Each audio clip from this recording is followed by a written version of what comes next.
Chempazhanthi agricultural improvement സഹകരണ സംഘത്തിൽ വൻ ക്രമക്കേട്. ബാങ്കിന് 17 കോടിയുടെ ബാധ്യതയുണ്ടെന്ന് ഇന്റേണൽ ഓഡിറ്റിംഗിൽ കണ്ടെത്തി. ഉദ്യോഗസ്ഥ നിയമനത്തിൽ ക്രമക്കേട് നടന്നതായും റിപ്പോർട്ടിലുണ്ട്. ഓഡിറ്റ് റിപ്പോർട്ട് അടക്കം പുറത്തുവന്നതോടെ നിലവിലെ ബോർഡ് പിരിച്ചുവിട്ട് അന്വേഷണം നടത്തണമെന്ന ആവശ്യവുമായി മുൻ ഭരണസമിതി രംഗത്ത് വന്നിരിക്കുകയാണ്. എന്നാൽ ഓഡിറ്റ് റിപ്പോർട്ട് വസ്തുതാവിരുദ്ധമാണെന്ന് ബാങ്ക് പ്രസിഡന്റ് ജയകുമാറിന്റെ വിശദീകരണവും പുറത്തുവന്നു. ജീവനക്കാരുടെ നിയമനവും വായ്പ നൽകിയതുമായും ബന്ധപ്പെട്ടാണ് ബാങ്കിൽ ക്രമക്കേട് നടന്നിരിക്കുന്നത്. ബാങ്ക് പ്രസിഡന്റ് ജയകുമാർ ചട്ടം മറികടന്ന് സഹോദരിയുടെ മകളെ സെക്രട്ടറിയായി നിയമിച്ചു. കൃത്യമായ ജാമ്യവ്യവസ്ഥകൾ പാലിക്കാതെ ലോണുകൾ നൽകി.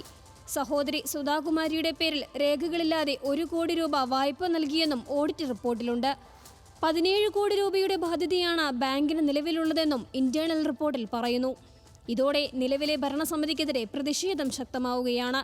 ബോർഡ് പിരിച്ചുവിട്ട് അന്വേഷണം നടത്തണമെന്ന് മുൻ വൈസ് പ്രസിഡന്റ് എബ്രഹാം പറഞ്ഞു. ഒരു പ്രസിഡന്റിൻ്റെ മകളെയോ കുടുംബക്കാരിയെയോ സംഘത്തിൽ സെക്രട്ടറിയായോ ജീവനക്കാരിയായോ വയ്ക്കാൻ പറ്റുന്നില്ല.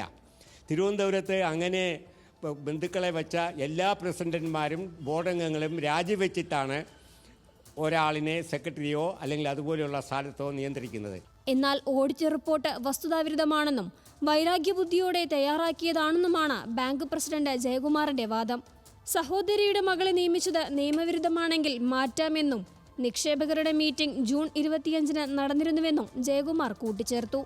ഓഡിറ്റ് റിപ്പോർട്ട് ന്യൂനത ഇല്ലാത്ത ഒരു ഓഡിറ്റ് റിപ്പോർട്ട് ഒരു സംഘങ്ങളിലും ഉണ്ടാവില്ല.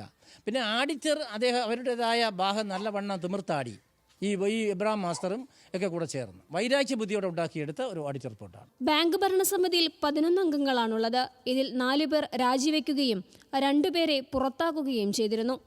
തുടർന്നാണ് ജയകുമാർ ബന്ധുക്കളെ നിയമിച്ചത്. ഇന്നലെ ബാങ്കിൽ നിന്ന് ചിട്ടി പിടിച്ച തുക ലഭിക്കാത്തതിനെ തുടർന്ന് ബിജുകുമാർ എന്ന ചെമ്പഴന്തി സ്വദേശി ആത്മഹത്യ ചെയ്തിരുന്നു. ഇതിന് പിന്നാലെയാണ് ബാങ്കിലെ ക്രമക്കേടുകളുടെ വിവരങ്ങൾ ഓരോന്നായി പുറത്തുവന്നു തുടങ്ങിയത്. ന്യൂസ് മലയാളം, തിരുവനന്തപുരം.